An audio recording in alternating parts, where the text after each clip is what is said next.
Bapak, Ibu, Saudara-saudari, rekan-rekan muda, adik-adik yang dikasihi Tuhan, mari kita awali renungan hari ini dengan berdoa doa malaikat Tuhan. Dalam nama Bapa dan Putra dan Roh Kudus. Amin. Bunda Maria menerima kabar dari malaikat Tuhan bahwa ia akan mengandung dari Roh Kudus.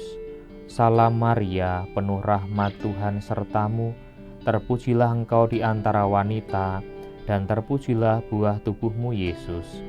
Santa Maria, Bunda Allah, doakanlah kami yang berdosa ini, sekarang dan waktu kami mati. Amin. Aku ini hamba Tuhan, terjadilah padaku menurut perkataanmu. Salam Maria, penuh rahmat Tuhan sertamu, terpujilah engkau di antara wanita, dan terpujilah buah tubuhmu Yesus. Santa Maria, Bunda Allah, doakanlah kami yang berdosa ini, sekarang dan waktu kami mati. Amin. Sabda sudah menjadi daging dan tinggal di antara kita.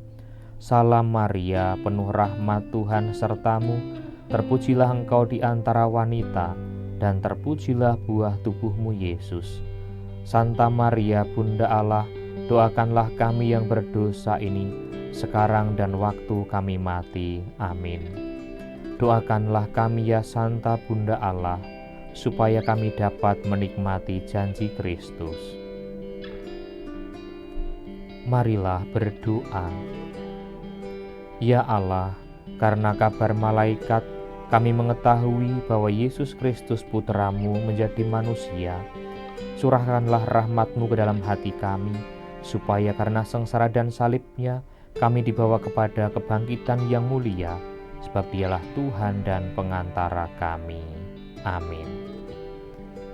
Bapak, Ibu, Saudara-saudari, rekan-rekan muda, adik-adik yang dikasihi Tuhan, mari kita mendengarkan sabda Tuhan. Apa yang telah kami lihat dan kami dengar, itulah yang kami tuliskan kepada kamu. Pembacaan dari surat pertama Rasul Yohanes. Saudara-saudari terkasih, apa yang telah ada sejak semula, yang telah kami dengar dan kami lihat dengan mata kami, yang telah kami saksikan dan kami raba dengan tangan kami, yaitu firman hidup, itulah yang kami tuliskan kepada kamu. Hidup telah dinyatakan, dan kami telah melihatnya. Dan sekarang kami bersaksi serta memberitakan kepada kamu tentang hidup kekal yang ada bersama-sama dengan Bapa, dan yang telah kami lihat dan kami dengar itu, kami beritakan kepada kamu juga, supaya kamu pun beroleh persekutuan dengan kami. Dan persekutuan kami adalah persekutuan dengan Bapa dan dengan Anak-Nya, yaitu Yesus Kristus. Semuanya ini kami tuliskan kepada kamu, supaya sukacita kami menjadi sempurna. Demikianlah sabda Tuhan. Syukur kepada Allah. Mazmur tanggapan dengan refren, bersukacitalah karena Tuhan, hai orang-orang benar. Tuhan adalah Raja, biarlah bumi bersorak-sorai, biarlah banyak pulau bersukacita. Awan dan kekelaman ada di sekelilingnya, keadilan dan hukumnya adalah tumpuan tahtanya. Bersukacitalah karena Tuhan, hai orang-orang benar. Gunung-gunung luluh laksana lilin di hadapan Tuhan semesta alam. Langit memberitakan keadilannya, dan segala bangsa melihat kemuliaannya. Bersukacitalah karena Tuhan, hai orang-orang benar.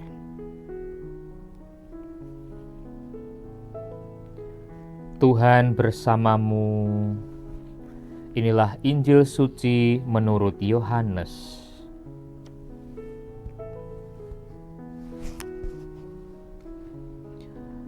Pada hari Minggu Paskah, setelah mendapati makam Yesus kosong, Maria Magdalena berlari-lari mendapatkan Simon Petrus dan murid yang lain yang dikasihi Yesus. Ia berkata kepada mereka, "Tuhan telah diambil orang dari kuburnya, dan kami tidak tahu di mana ia diletakkan." Maka berangkatlah Petrus dan murid yang lain itu ke kubur. Keduanya berlari bersama-sama, tetapi murid yang lain itu berlari lebih cepat daripada Petrus, sehingga ia lebih dahulu sampai di kubur. Ia menjenguk ke dalam dan melihat kain kafan terletak di tanah, tetapi ia tidak masuk ke dalam. Maka tibalah Simon menyusul dia dan masuk ke dalam kubur itu. Ia melihat kain kafan terletak di tanah, sedang kain peluh yang tadinya ada di kepala Yesus tidak terletak dekat kain kafan itu, tetapi agak di samping di tempat yang lain dan sudah tergulung.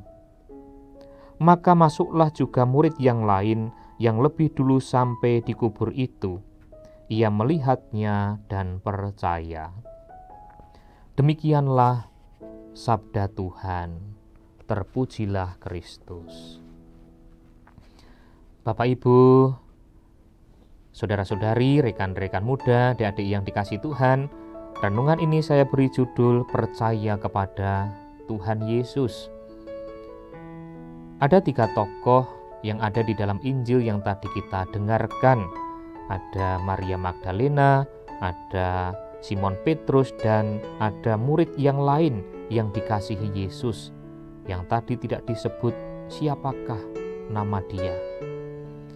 Nah, tetapi jelas bahwa pribadi yang dikasihi oleh Yesus itu tidak lain adalah penulis Injil Yohanes, yaitu Yohanes itu sendiri. Dan pada hari ini kita merayakan pesta Santo Yohanes Rasul dan penulis Injil. Mendapat kabar dari Maria Magdalena bahwa makam Yesus telah kosong, tadi dikatakan Simon Petrus dan murid yang lain itu berlari bersama-sama, tetapi murid yang lain berlari lebih cepat sehingga sampai di kubur lebih dulu. Dan begitu melihat ke dalam kubur dan kosong, ia menjadi percaya. Pertanyaannya, percaya pada apa?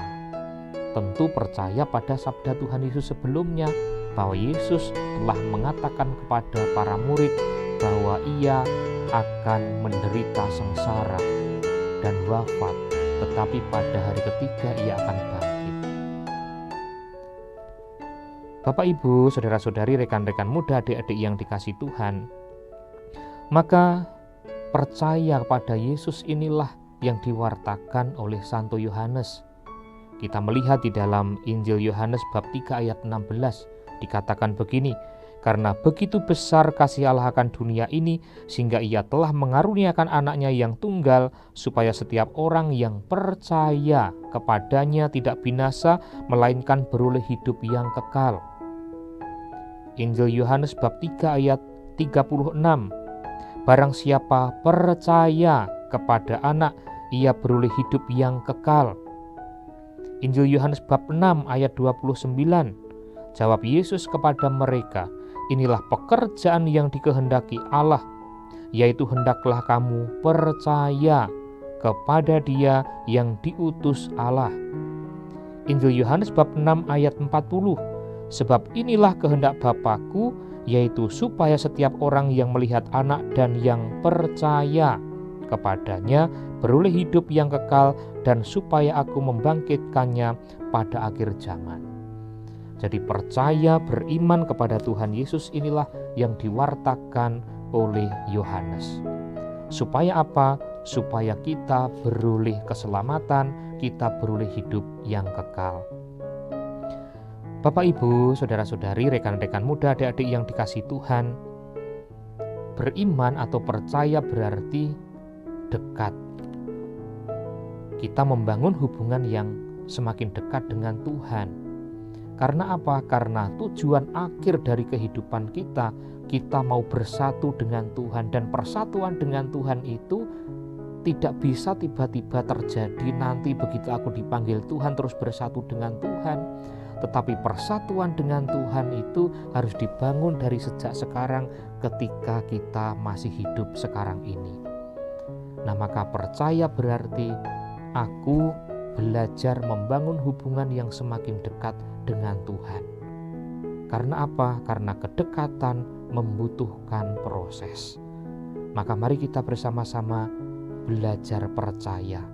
Berarti kita belajar terus-menerus membangun hubungan yang dekat dengan Tuhan Yesus. Kalau sekarang kita dekat, nanti pun juga dekat. Mari kita mohon berkat Tuhan agar kita dimampukan untuk membangun iman, membangun kedekatan pada Tuhan Yesus. Tuhan bersamamu dan bersama rohmu. Kita sekalian, keluarga kita masing-masing, pekerjaan, pelayanan, dan hidup kita hari ini senantiasa dibimbing, dilindungi dan diberkati oleh Allah yang Maha Kuasa, Bapa dan Putra dan Roh Kudus. Amin.